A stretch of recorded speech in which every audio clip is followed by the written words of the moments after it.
আল্লাহ আমাদেরকে যে নিয়ামত এবং রিজিক দিয়েছেন আমরা ভাগ বাটোয়ারা করে খাবো।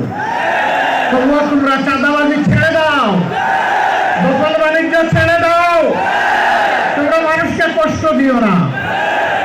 6টি মাস চলে গেল, বাংলাদেশ ফ্যাসিবাদীদেরকে তাড়ালো, কিন্তু ফ্যাসিবাদের বোঝা এখনো এটিএম আজহারুল ইসলামের ঘাড়ের উপরে রয়ে গেল। আমি সরকারকে অনুরোধ করেছি আগামী 25 তারিখ আমি স্বেচ্ছায় নিজেকে আইন শৃঙ্খলা বাহিনীর হাতে তুলে দিয়ে বলবো আমাকে গ্রেফতার করুন এবং আমাকে কারাগারে পাঠান।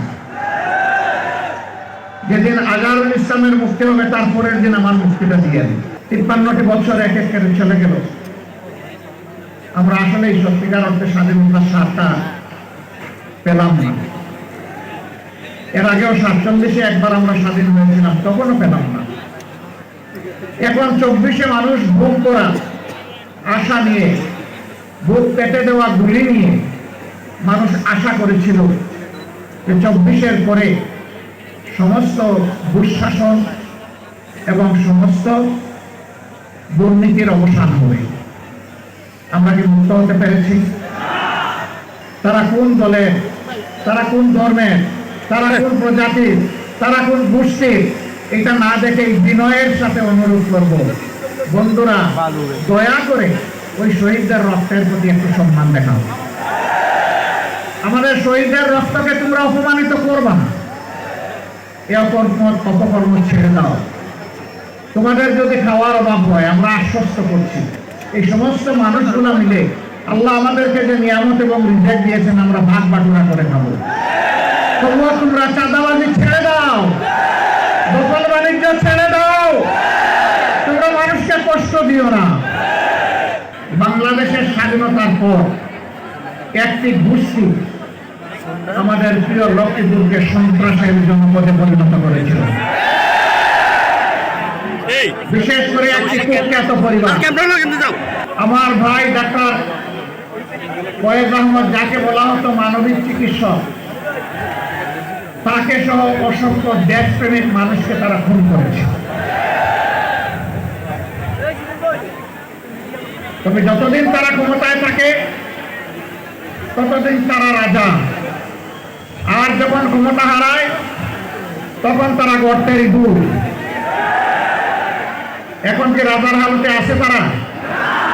এমন জীবনের প্রতি দীক্ষা, যেই জীবনে বাতাস পরিবর্তন হলে মানুষকে ইঁদুর বলে যেতে হয়। এমন রাজনীতিকে ঘৃণা করি, যেই রাজনীতি করতে গিয়ে দেশ ছেড়ে পালাতে হয়।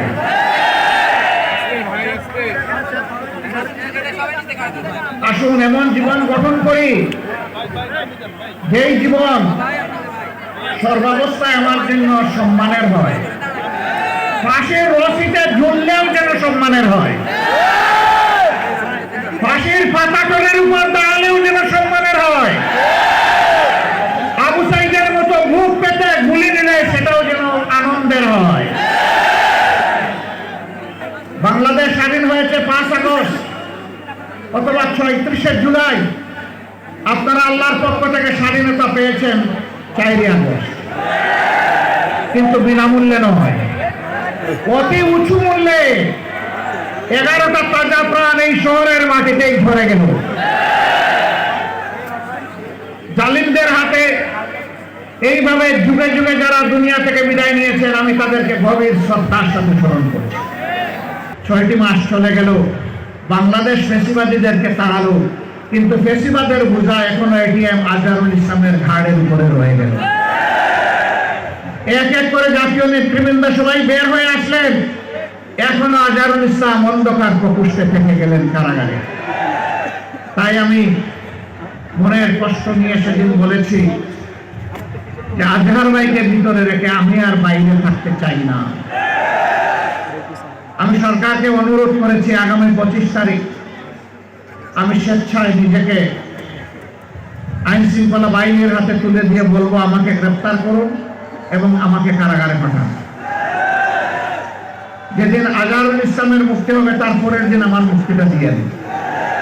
13টি বছর কারাগারের অন্ধকার প্রকোষ্ঠে ঢুকে ঢুকে জীবনের সাথে তিনি লড়াই করছেন।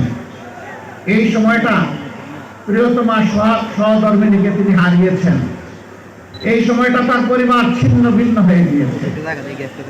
সেই মানুষটার উপরে আর জুলুম করবেন না, দয়া করে তাকে এখনই মুক্তি দেওয়ার ব্যবস্থা করুন। যদি মুক্তি না দেন, বাংলাদেশ জামাতে ইসলামীকে সরাসরি ভাবে আটকড়ি করতে এই দেশের 3 কোটি প্রাপ্তবয়স্ক মানুষ সমর্থন করে এই 3 কোটি মানুষকে জেলে নেওয়ার জন্য প্রস্তুত হয়ে যাবে।